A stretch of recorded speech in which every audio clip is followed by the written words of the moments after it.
আসসালামু আলাইকুম রহমতুল্লাহ বারাকাতু। সম্মানিত দেশবাসী, এই যে আমার আব্বা, এই যে আমার আম্মা। আমার আব্বা এবং আমার আম্মা ওনারা বয়স হয়ে গেছে। ওনাদের জন্য আমি কিন্তু কিছু করতে পারতাছি না, এবং কি আমার বাড়িতে একটা গড়দরও নাই, এমন কোনো অর্থ সম্পদ নাই।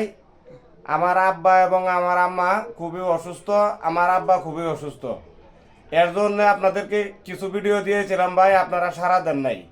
এই যে আমার আব্বা আম্মা আমার পাশে নিয়ে আসলাম।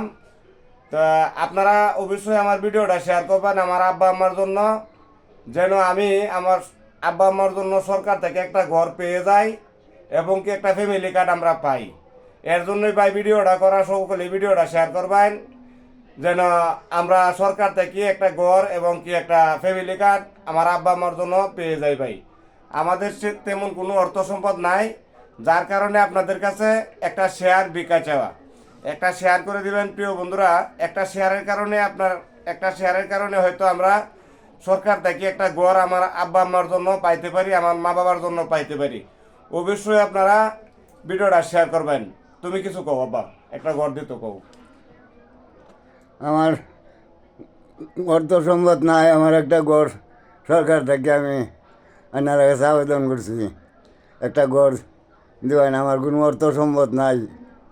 এই যে এখানে থাকি গাজীপুর থাকি, আমার ভাড়া দেওয়ার হয় না। দুই দুই তিন বছর ধরে অসুস্থ, এই কষ্ট করে থাকতেছি।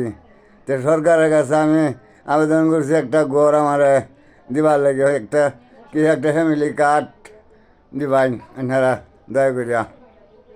মা কিছু কও। আমি এই অসুস্থ, আমি কমল লয়ে চলতারি না।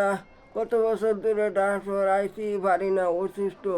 একটা ঘর তুলতাম, বাড়িতে আমার ঘর নাই, আমি যাইতে পারি না। ঘরের লাগে আমি নভরিয়া মরণ লাগবো।